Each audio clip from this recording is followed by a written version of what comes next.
I will start the recording with hi Tunisim. I would like to welcome you. Good morning, Kalimera from Greece. Good morning, from our initiative regarding colloquia talks in mathematics, teaching and science in collaboration with ITEM project, with Agoras project, Mathdike project, and under the umbrella of the Athena European University.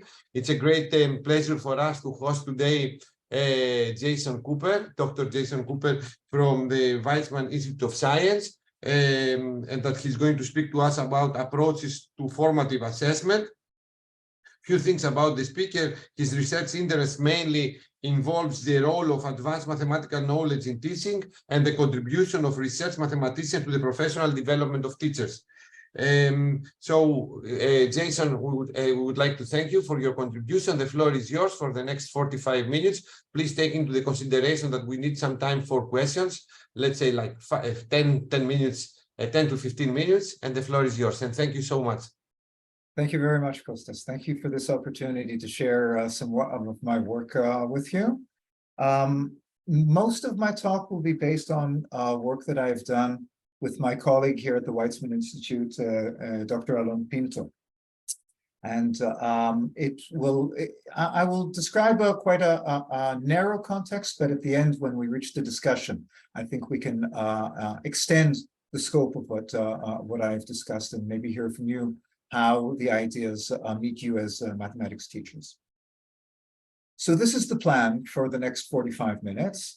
We'll start with some mathematics. I would like to get you involved and excited about some mathematics before framing the ideas theoretically, and then I will give you some more examples and we can discuss the implications of this for formative assessments in university. So without any further ado, let's do some mathematics. Now, this is a problem that I first encountered as when I was leading tutorials in university when I was in my second degree many years ago. And this is the problem that was given to the students to hand in their weekly tutorial. They were asked to prove that every non-empty subset of the natural numbers, the positive integers, has a minimum. So I received a pile of 200 assignments and I started grading them. And this was the proof that I saw repeating more and more times. It was a proof by induction. And the students first checked for a set of size 1. And obviously a set of size 1 has a minimum. The one member is the minimum of the set. And then they proved by induction. They said, well, if we have a set of n plus 1 members, let's arbitrarily look at n members. According to the induction assumption, it has a minimum. And we compare the minimum of that set with that one more member, the n plus 1th member. And the minimum of these two is the minimum of the whole set. And thus we have finished our proof by induction. And here I was happily ticking this off as a correct proof many times, until all of a sudden it dawned on me.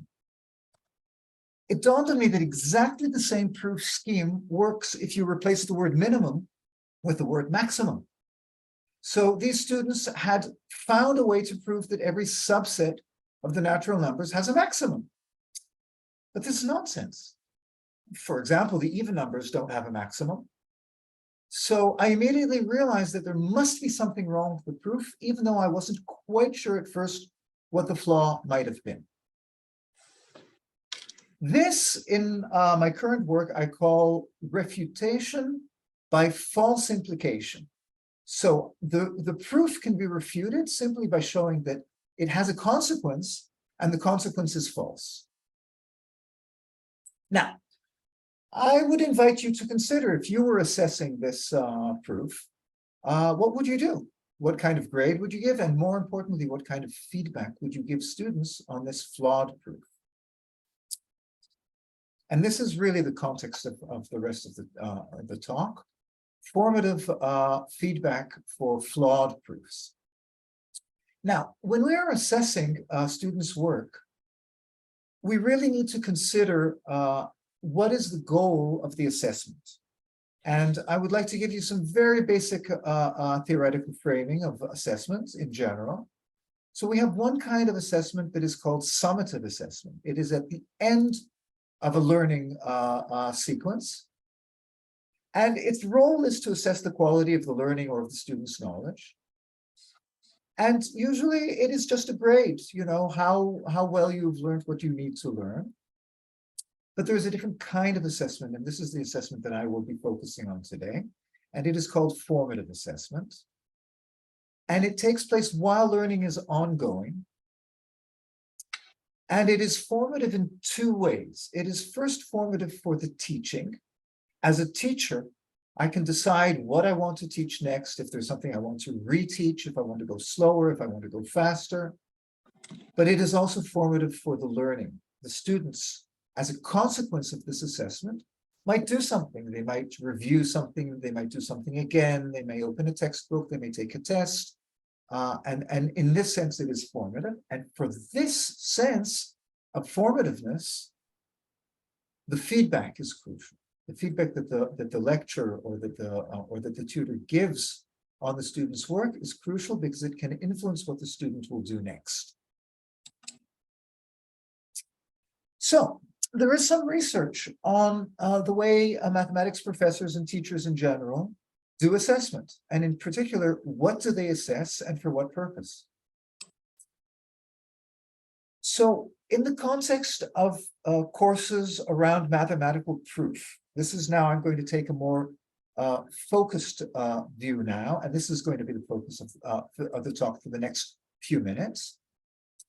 So there is research that shows that professors expect their students to comprehend proofs. It's not just a matter of being able to write a correct proof and get full grades for the correctness of the proof. Students should be able to comprehend the proofs and not just spit back textbook proofs that they have read and studied for the exam. Of course, they should be able to construct and present correct proofs, but they should also be able to, for flawed proofs, they should be able to understand what is wrong with the proof, how to fix it, and why this correction fixes the proof. And this is based on some research, and here are some references. Of course, you will have access to the presentation, and you will be able to take a closer look at the references that show how mathematics professors assess their students' work on proof.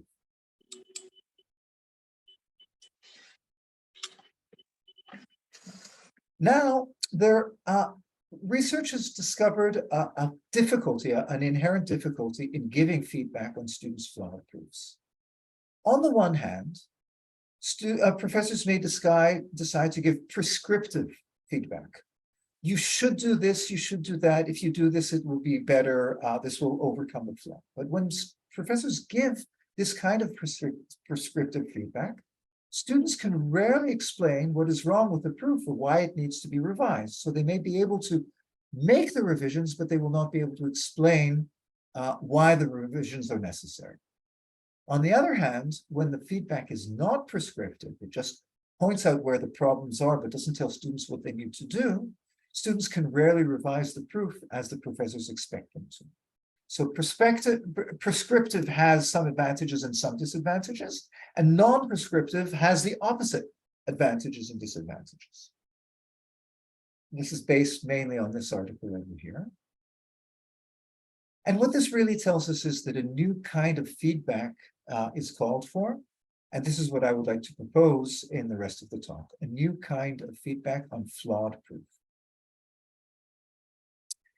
Before I present this new kind of feedback, I think it is important to take some time to discuss what proof comprehension might mean, what it might mean to comprehend a proof. And for this, I would like to show you a very nice framework proposed by Mejia Ramos and some colleagues for proof comprehension. I will go over this in a little bit more detail in a moment. I would first like to tell you what they did. So this is the article that from 2012.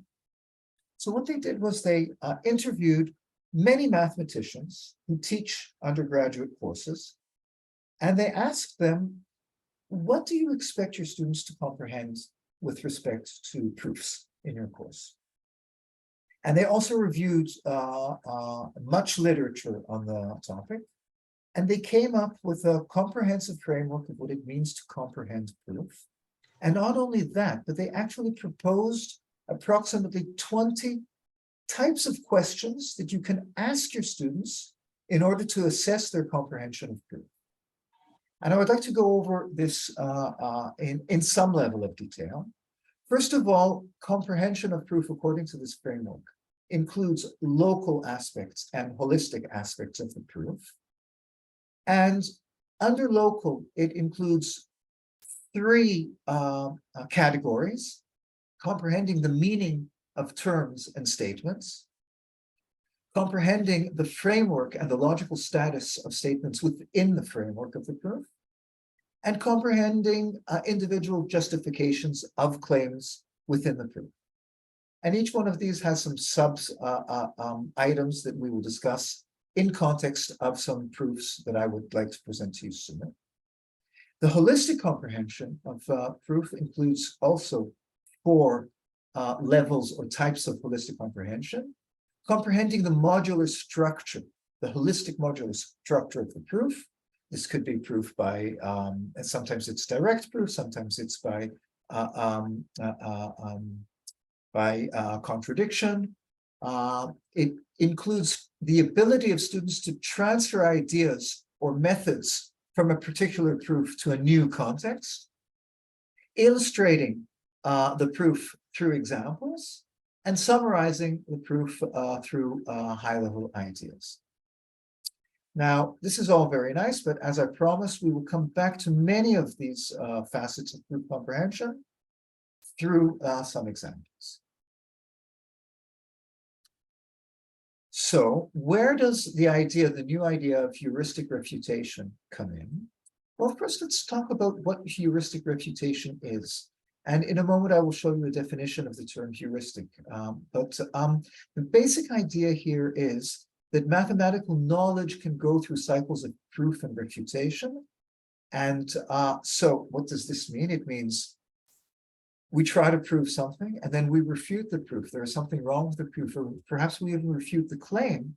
So seeing the relationship between the proof and its refutation can encourage learning new mathematical ideas.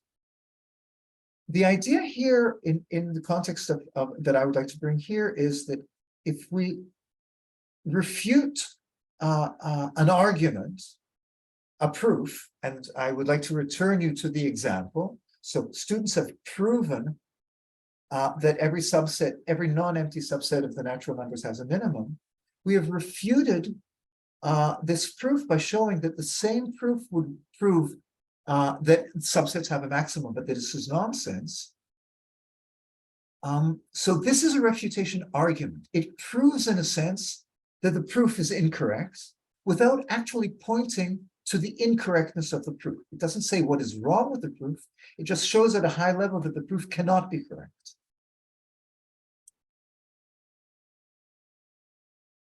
So what I would like to argue for the rest of the talk is that refutation feedback on flawed proof can invite students to engage with the proof and increase their understanding of the proof through coming to terms with the refutation.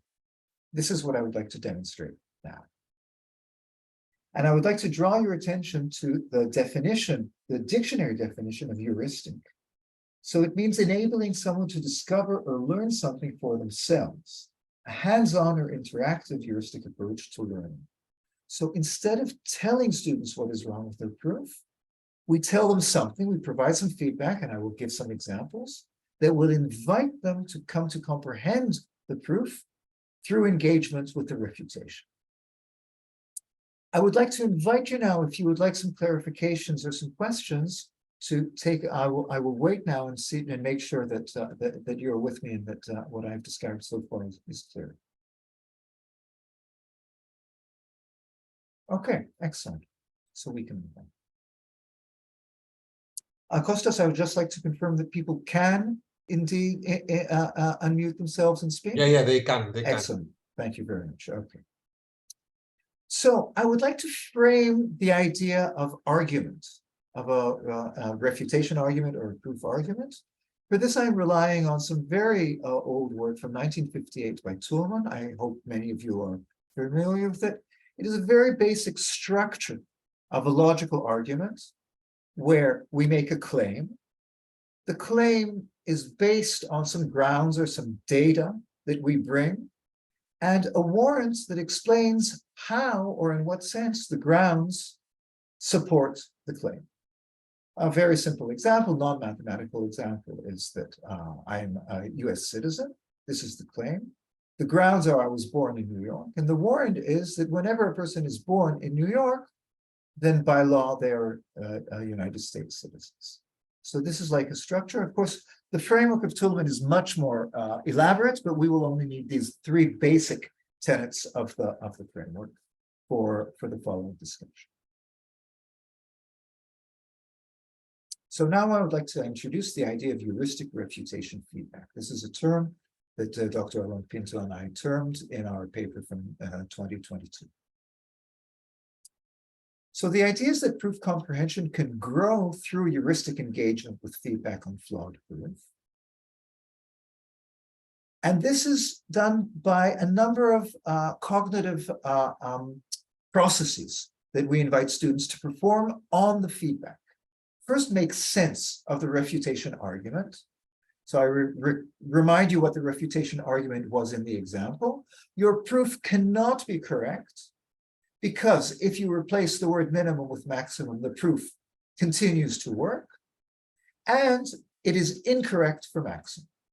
So make sense of this refutation argument.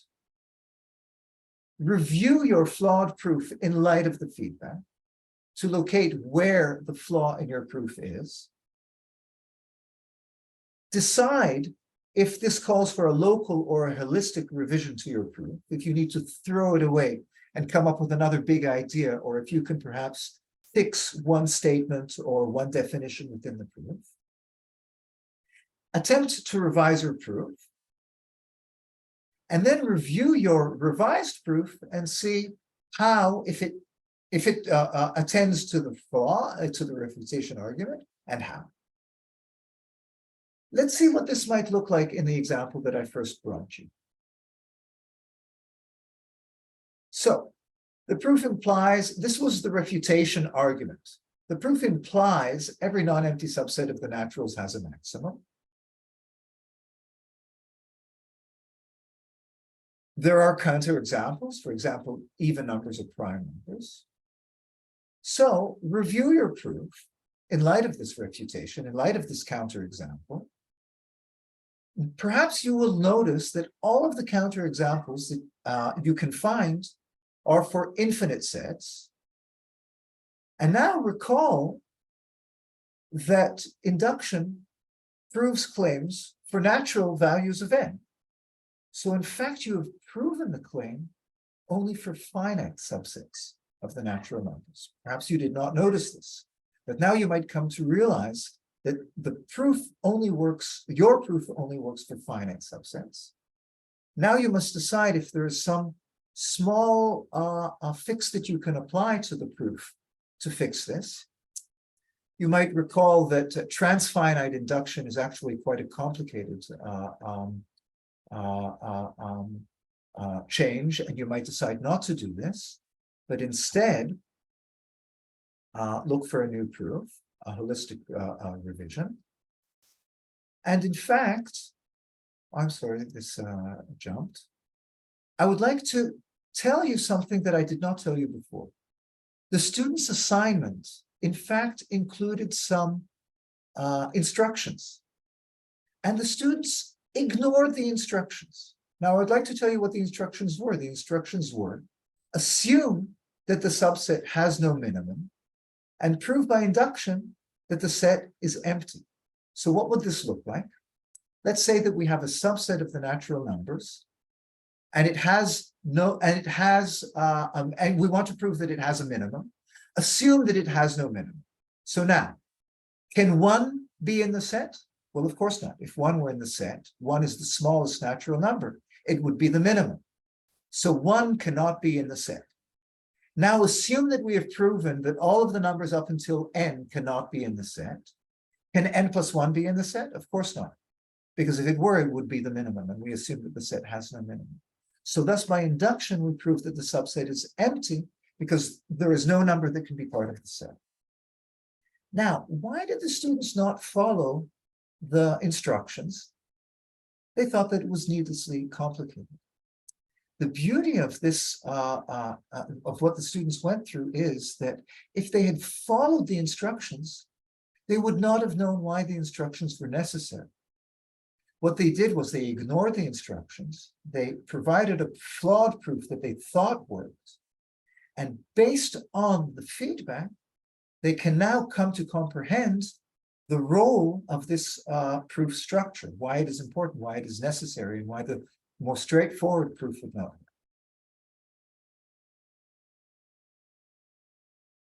So are there any questions or comments on this initial example that I brought? This example, by the way, is not part of the article.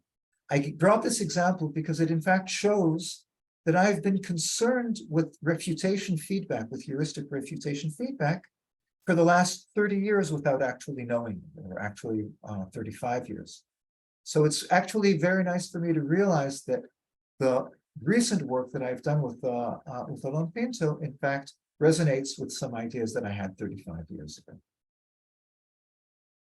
Okay, now I would like to introduce some examples that we discuss in our article, and they are a little bit more sophisticated, and I think they will explain why this is such a powerful feedback tool, at least potentially.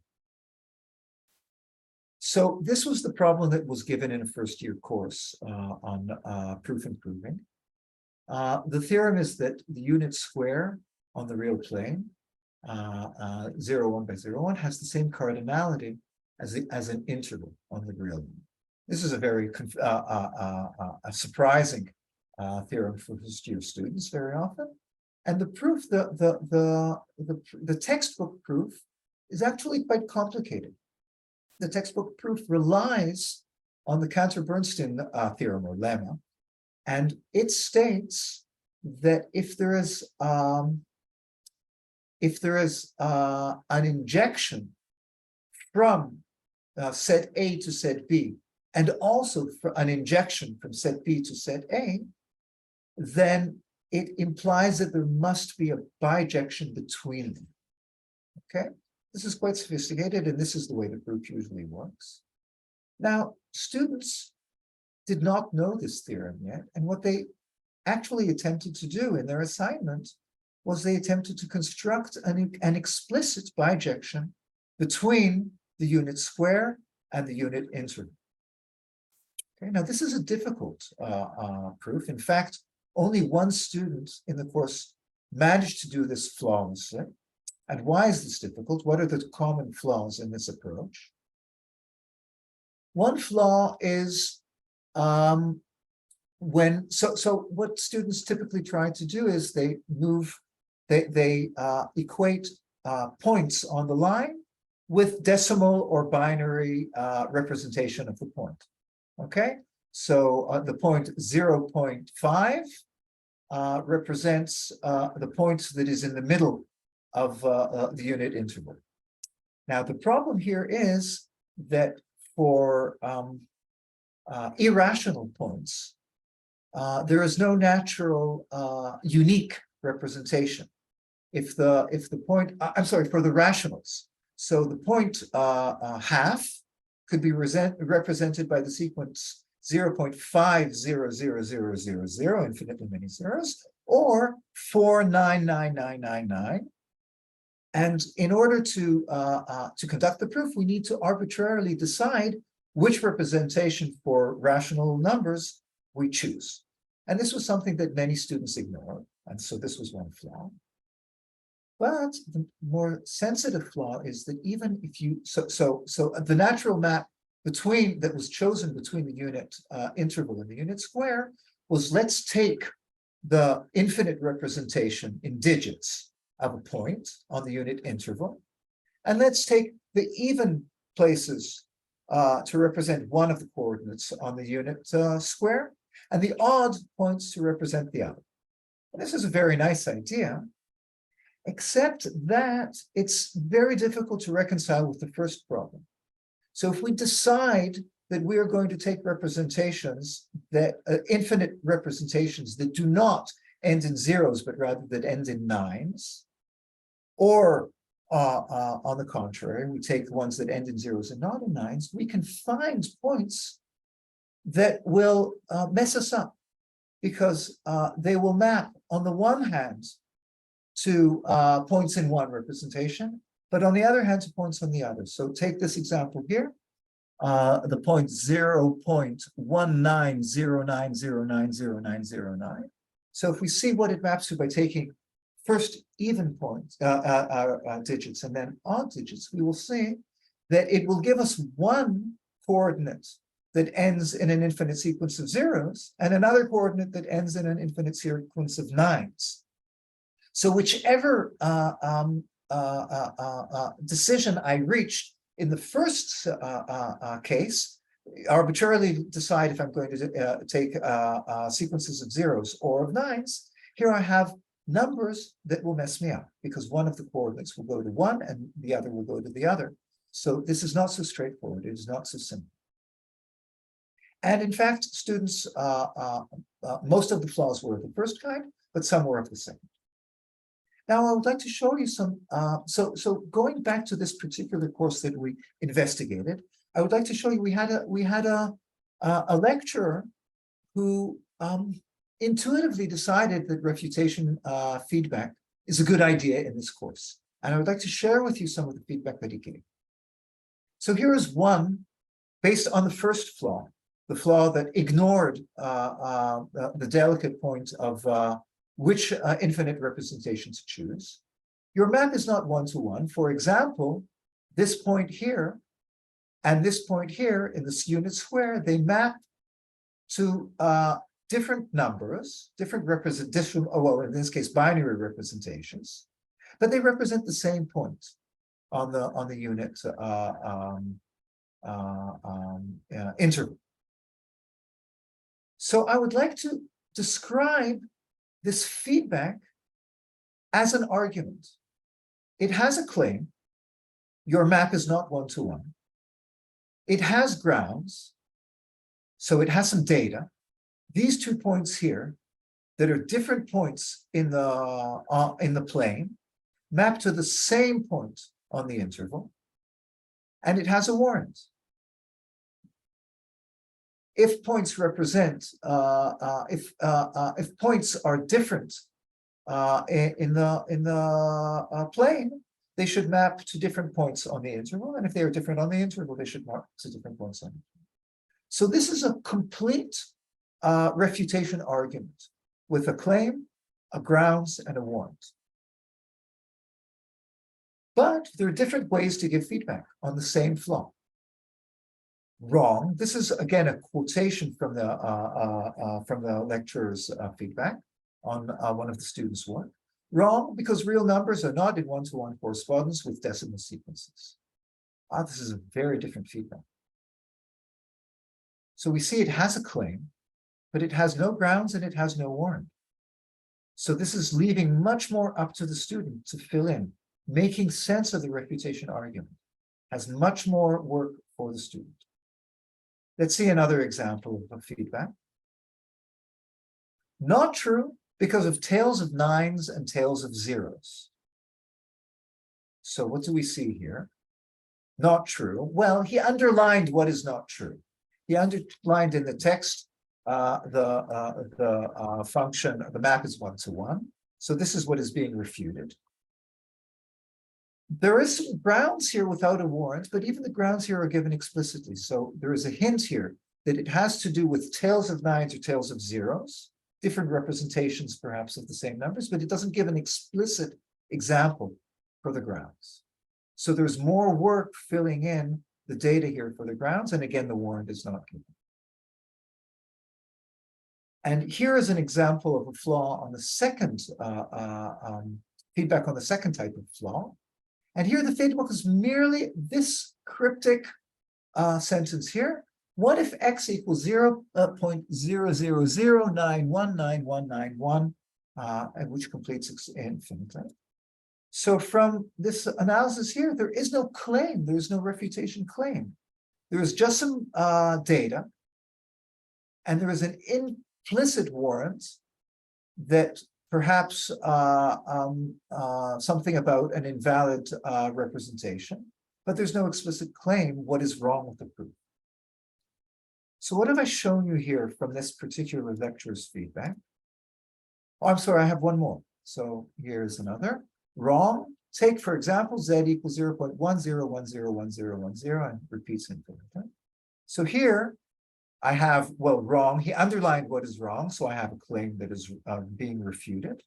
And I have some data, but I don't have a one. So what I've shown you here is that there is very much flexibility in structuring the heuristic refutation feedback for very similar flaws in the proof. We can give a claim, grounds, and a warrant. This is really being very explicit about what is wrong with the proof, although not being prescriptive on how to fix it. And I've shown you examples where only a refutation claim is given without grounds or without warrant. A claim is given and grounds were implied. Claim was not given, a warrant was given and grounds were implied, or a claim was given, grounds were given, and no warrant was given. Leaving various parts of the refutation argument up to the student to make sense of.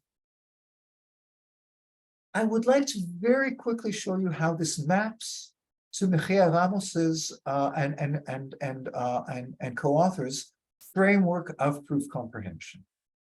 And this, I think, really strengthens the case for my claim that this kind of heuristic engagement can develop comprehension of proof.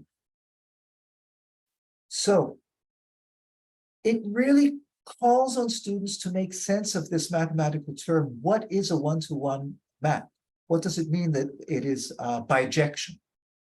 And this is what Mejia Ramos and co-authors called identifying examples and non-examples that illustrate a term or a statement in the proof, or as I extended. So what you see here in brackets is my extension of the framework to make it appropriate for the new context where the proofs are flawed and are textbook proofs. So this is really an invitation to engage with the notion of one-to-one map or bijection. So there is an trivial implication in the feedback that says that if a map is ill-defined, then obviously it can't be a bijection. And ill-defined means that different representations of the same number can map to different values. So it's not a well-defined map. You need to make sense of the refutation argument. You need to you recognize the framework of the argument, how the refutation argument refutes the proof. And you need to figure out, you need to complete the refutation argument and identify the claim that is being implied by the data if the refutation argument, so if I provide, if you see that I provide data or grounds, but I don't provide the claim, you need to figure out the claim and recognize what the role of the example is within the refutation argument.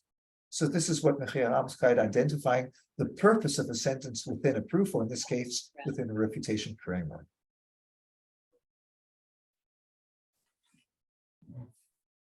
Completing the missing warrant in a refutation argument is what they call 3.1, making explicit and implicit warrant in the proof, or in this case, in the refutation. And constructing a counterexample when it is not given, when it is missing.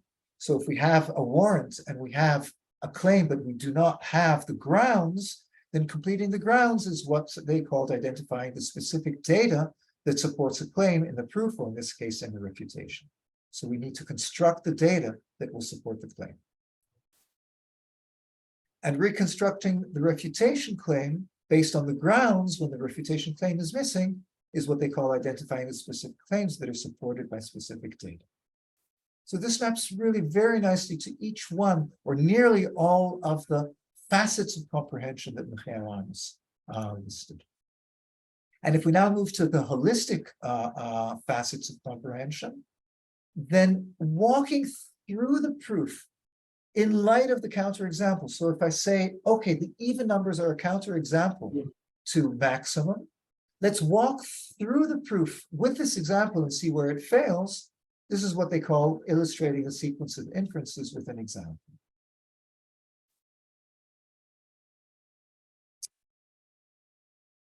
Okay. So this is what I had to say about this first example. And if there are any clarification questions before I move on to another example, then now is a good time to ask them. Okay, I will move on to another example that Alon Pinto and I have discussed in a different article a few years ago. And this is in fact not a proof. This is in fact something that occurred in an 8th grade class. This is a statement that I'm very fond of. So the teacher elicited the following statement from a student. Root 18 is closer to 4 than it is to 5 because 18 is closer to 16 than it is to 25. Now, it is of course true that root 18 is closer to 4 than it is to 5. And it is also, and so this is the claim that the student made. And it is also the grounds or the datum that the student brought that 18 is closer to 16 than it is to 25 is also true. But you might wonder if this is an appropriate grounds for the claim. Now, in order to decide if it is appropriate or not, you really must ask yourself how you would warrant this claim. We come back to the structure of argument. We have a claim. Root 18 is closer to 4. And we have grounds. 18 is closer to 16. But we don't see exactly what the warrant might be. So to decide if this is a valid claim or not, we need a warrant. Or do we? Well, let's see what the warrant might be. So this is a refutation feedback that we proposed in an article. The refutation feedback we propose here is the same argument would show that root 20.4 is closer to 4 than it is to 5. Yet if you calculate root 20.4, you will see that it is not. Now, I invite you to think for a moment what the warrant might have been for this to be a refutation of it.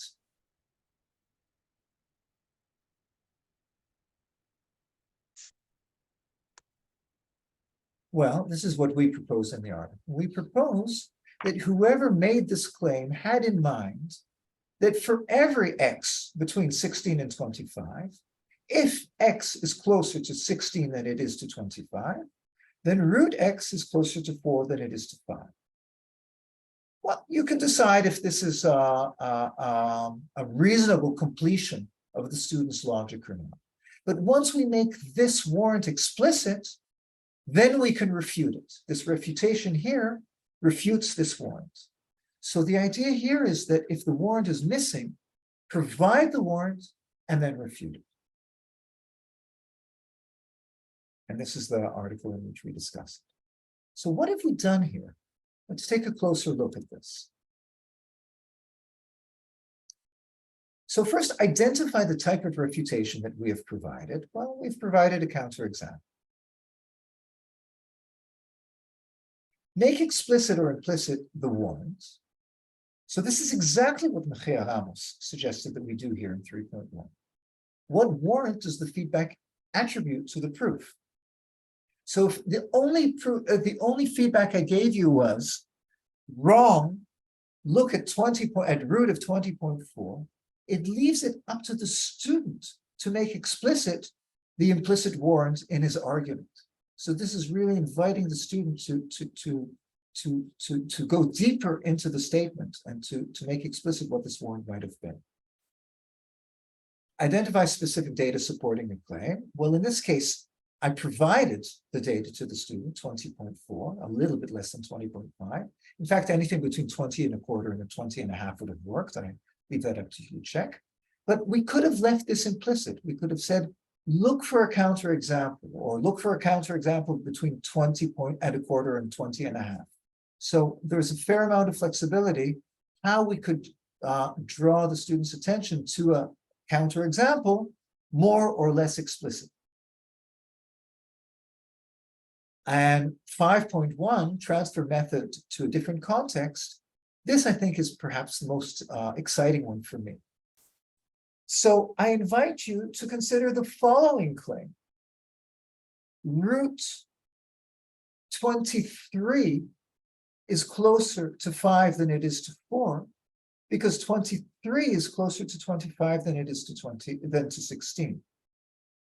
Well, here, the warrant would work. As it happens, whenever a number is closer to 25 than it is to 16, its root is closer to 5 than it is to 4. So I leave it up to you to decide if you like this warrant. If you do not like this warrant, how would you refute it? So you can walk through this and see what happens in a new situation, and see if this method of refutation works or doesn't work in the new situation. And again, I will leave this up to you to walk through and to decide if you like this, claim or not, if you accept it as valid or not. It really depends on the warrant that you have in mind. If you have in mind the warrant whenever a number is closer to 25, its root is closer to 5, then you will be very happy. But if you attribute a different warrant to it, as we do in the article, then you might look for a different kind of counterexample. This is what I have to say about this example. So again, if you have any questions about this before I move on to my next example, and I'm very near the end to leave time for discussion, now is a good time to ask about this one. So here I will walk you very, very briefly through a new example that I considered only a few weeks ago. So somebody brought to my attention a very interesting attempt to prove that x squared is continuous. ChatGPT 3 gave a nonsensical proof. But actually, when I look at it, I think that students could give a very similar proof. What ChatGPT suggested was, we need to show that for any positive epsilon, there exists a positive delta, such that for all x and y in the domain, if the difference between x and y is less than delta, then the distance between x squared and y squared is less than epsilon. And then ChatGPT proceeded to do some algebra that purports to do exactly this. Now, obviously, the algebra must be wrong. Why must the algebra be wrong? And this is the feedback that I would propose. If your calculations are correct, then you have shown that the function is uniformly continuous, because in fact, you've not made any assumptions on x and y.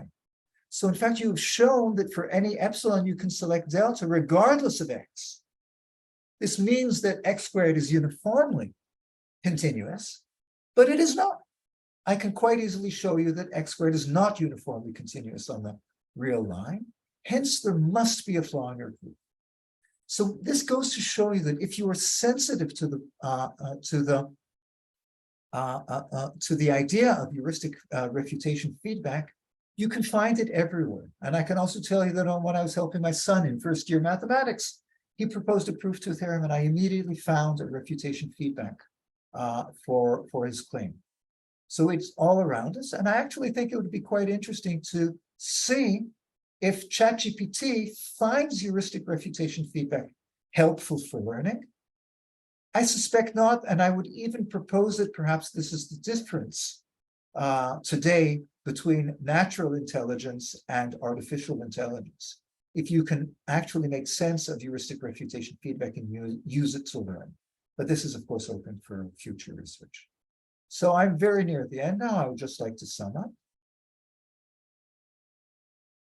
I've proposed refutation feedback and flawed proof or argument to invite heuristic engagement on the part of students. Future research that would be interesting to conduct is, do students really engage with the feedback and do they really learn something from it? I'm optimistic, but I've not yet tested this. And can this kind of feedback be applied to a more general type of activity than feedback on flawed proofs? And in fact, the message is even more general than this. So I would like to invite you to, when you are assessing students' work, to really ask yourself, what do you want the students to know and to understand? And once you have decided that, then does your feedback really provide students with opportunity to engage with what you consider important? And I feel it's important to remind us all that it's important to violate the teaching contract that says that our role as teachers is to teach, to tell students what they have done wrong and to show them how to do it correctly. When you tell students what to do, you are denying them the opportunity for real learning through discovery. And this is what heuristic learning is all about. And this ends my message for today. Thank you very much, Jason, for this nice presentation and also for the nice last message about how to teach or your tips. Now the floor is yours for any questions. Please raise your virtual hand if you have a question, and then switch on your microphone. Clams from Boris. Any questions, please? Feel free. I would like to ask something, Jason. And I think Mirella is also maybe raising a hand, or is it? No, it was Clams. Clams. Congratulations. No, I raised hand. You raised hand, but you can. I did, yeah. Virtually?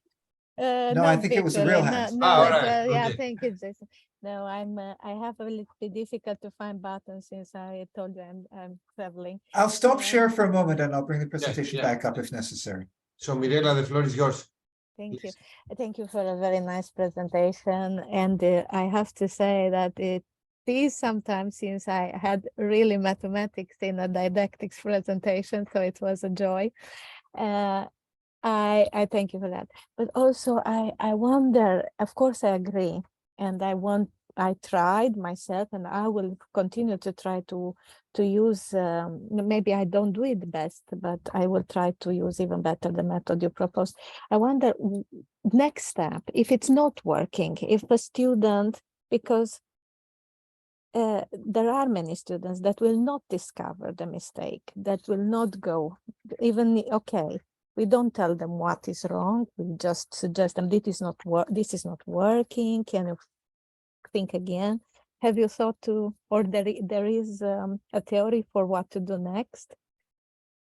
Thank you for this. So I think what I've tried to show is that we have a learning trajectory. So this flexibility to make the refutation feedback more or less explicit, I think this is the key to the didactic trajectory. Now, of course, everything I say now is tentative until we do research on this. But I think that that this can be a kind of scaffolding and fading kind of process. So at first I will give a complete refutation argument that students will find it quite easy to make sense of. And then the next time I will maybe omit part of the refutation argument. I will give the grounds and I will give the claim of the refutation that will show why the proof must be wrong. And I will show very clearly where in the proof the problem is, but I will leave out the warnings. And maybe I will even be a little explicit. I will say, listen, I've given you a hint what is wrong with the proof. Can you complete this argument of mine and now tell me what is wrong with the proof? So this can give many, many stepping stones towards the most abstract kind of heuristic refutation. This is, I think, what we can do. If students cannot do it, take a step back, be a little bit more explicit, but get them used to the idea of some engagement with the feedback. Olga, the floor is yours. Thank you very much, Mirella, for the question and Jason for the reply. Olga, the floor is yours. Yeah, first of all, Jason, thank you so much for extremely clear presentation that returned me, I think, 40 years ago to my younger years when I studied that analysis as an electronic engineer student. I forgot most of it. I admit I have to Google why is x squared not uniformly continuous? What is that uniform? Okay, now I know. Google told me. I just like to share something that I learned at Aalborg at our pedagogical days about feedback. There was some professor, I forgot where he came from, it was long ago. He said we give students homework and then we spend all our time correcting their homework and writing some kind of feedback. I mean, your way is by far the most brilliant and eye-opening I heard, I must say that. And then he said students just when they get homework back, they look at it, did I pass? Was it good enough? And they simply refuse to do anything more about it. So what I'm doing is advice of that professor. Next time on my next class, I start the session with kind of collective feedback. I tell them, guys, this was kind of problematic. I'm teaching different kinds of courses, but I think this could universally work. And then I give a general kind of feedback and I make groups. I once invited Nissim to observe that, and he said, Olga, that creates too much chaos. I literally tell them to reorganize the classroom, to sit in groups 5 to 6 persons, and work with my homework feedback. What was good and why? What was bad and why? I give them 15 to 20 minutes, depending on what is it, to think how they can improve whatever they were doing. So I think that forcing students to talk together, work together, and think about that feedback at the beginning of the next class is insanely powerful tool. That's a really great idea. And actually, I think I would like to connect that with Milena's question. So in fact, you could invite your students to give you feedback on your feedback. Exactly. This feedback was not helpful for me because it was too explicit. It was not explicit enough. You could make these questions. Was the feedback, how suitable was the feedback?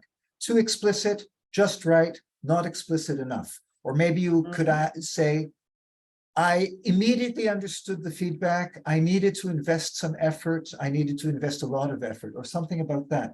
Really invite them to, and of course, if they can give you some negative feedback on your feedback, well, that's a great incentive for students, isn't it? I really showed that lecture or something. Yeah. Thanks for that idea. Great. Thank you. Thank you, Olga. Thank you, Jason. Any other question? I can see. May? Yeah, of course. Go ahead, please. Jason, thank you very much. Really interesting. And I'm glad that even though we collaborate so closely, there are so many things to learn that we are not familiar in parts of each other. My question will be about the meaning of heuristic. In problem solving, heuristics are considered to be strategies like rules of thumb that do not guarantee the right solution, but increase your chances to progress in the right direction. Here, when I thought about examples of heuristic feedback, I agree that the examples, especially the first one with natural numbers, are very convincing in showing what was wrong, the place which was wrong in the proof. But then I thought during your talk how to fix the proof. And I thought that actually it was very difficult to progress from there, from your examples of feedback. So heuristic can be, like you used it, an invitation to engage, or heuristic can be used, the word heuristic can be used like a hint, a slight hint, which does not prescribe what to do, but anyway, somehow shows the promising direction.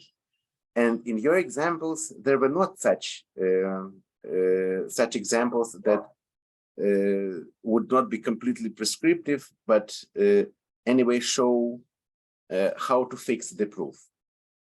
Am I correct?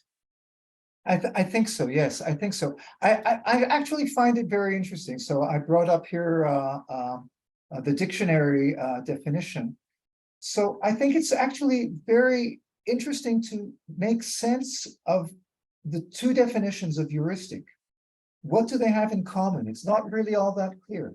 If the original meaning, and some authors actually stress that when you talk about heuristic refutation, heuristic is not a description of the word refutation. It's not, there are all kinds of refutation. One of them is heuristic. The idea is that it's refutation that invites heuristic activity. Now, I think it's actually a very good question to ask how this meaning of heuristics in problem solving evolved from the original meaning of the word.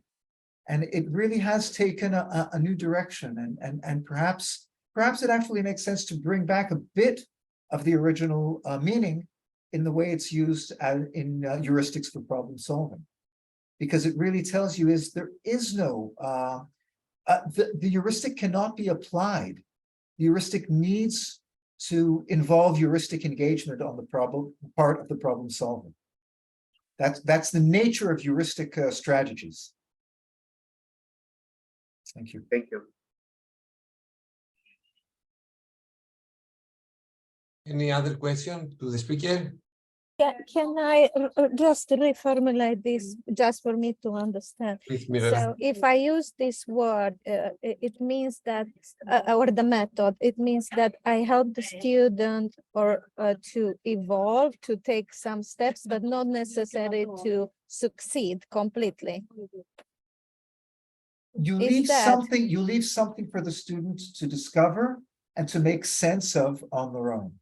But it's not necessary that the student will find the whole proof, but will understand some things about the Yes. fact that the proof is Yes. wrong and why Yes. it's wrong, but Exactly. maybe not necessarily make it, finish it completely. Exactly. Okay. Exactly. This actually draws attention to the fact that many professors would agree that when students learn proof, it is more important that they comprehend the proof than that they be able to reproduce it accurately and perfectly on their own. So it really changes the focus of what we're teaching and why. I'd also like to draw to your attention that without this kind of heuristic activity, it's highly unlikely that students would appreciate the necessity of the Cantor-Bernstein lemma in the one case, and the instruction to prove by negation in the case of the minimum of, if they just follow the instructions and do what they are told, prove by induction that by negation that subset that has no minimum must be empty, they would not understand why they need to go through this complicated process. It is only if we give them the opportunity to make flaws in their proofs and then give them this heuristic feedback that they will come to appreciate why it is the proof needs to be more complicated than it seems. Thank you, Mirela, for the question, Jason, for the feedback. I would like to ask you something naive now, because I'm far away from this. I enjoy, but I enjoy just, from the positive feeling that I got in the messages. I would like to ask you, Jason, I mean, how close is what did you present with pedagogies, let's say, like flipped classroom, that you place the presentation to the students before they come to the classroom, let them, discuss and let them study by themselves, and then they are coming to the classroom and you start with a question. What are your questions? And then start to do, like exams. Is this compatible with the main message of your method? Wow, that's an interesting question. Let me be a little bit, I would actually claim, I mean, I apologize to all mathematics professors who are listening right now. I would actually claim that the idea of the flipped classroom is a very old idea indeed. I would actually claim that the standard lecture tutorial is a kind of flipped classroom in the sense that you don't really understand anything in the lecture. So you could think of the lecture, and in fact, the lectures are being substituted now by video recordings of the lecture. So you could actually claim that the learning is taking place in the tutorials and at home, and that anything that begins with a lecture where there is no opportunity for questions and for going deeper, is a kind of flipped classroom. And the real learning takes place at home and in the tutorial. Thank you. So yes, so I think it's consistent. Mhm. We just know what to call it now. Thank you, Jason. Nisim, the floor is yours. I wonder, in many places, we don't teach students to prove. We just show them proofs. So the question is whether we can use your methodology in order to, in a class where we don't teach proofs, but we just ask students what's wrong with our proof. Yeah, of course, exactly. Collaborate with another course in another university that does teach proofs, or even better, let them assess ChatGPT's proof. It will almost always be incorrect, and you might get some really nice errors from ChatGPT. So yeah, you could do that. You could present wrong proofs, and you could present them together with some degree of refutation argument, and then it would continue from there. Make sense of the refutation argument, see if you can fix the proof, and so on and so on. Yeah. Sure. Thank you, Nisim, for the question and Jason for the reply. And I think that it's nice if there are no other questions. It's a good point to stop here, and I would like to read, the message from Olga. And this is what I was thinking, how this kind of methodology and this kind of lecture can be extended and expanded, let's say, to physics, to any kind of course. And I totally agree with this. So I would like to thank you. I would like to Jason for your very nice presentation, and all of you for your questions and the discussion. We are going to renew our meeting in 2 weeks' time. We are going to have a speaker from the University of Vigo that is going to speak about Mathematics Tells You, a program to increase mathematical culture from primary education. You will receive the message, and until then, take care and be safe. Thank you very much. The presentation will be Bye, uploaded, everyone. and I Nice will to see you send. again. Thank you very much. Okay. Enjoyed the talk. Hi, thank you very Bye-bye. much. A good day. Bye. Thank you. See you. Bye-bye. Bye. Bye-bye. Thank you.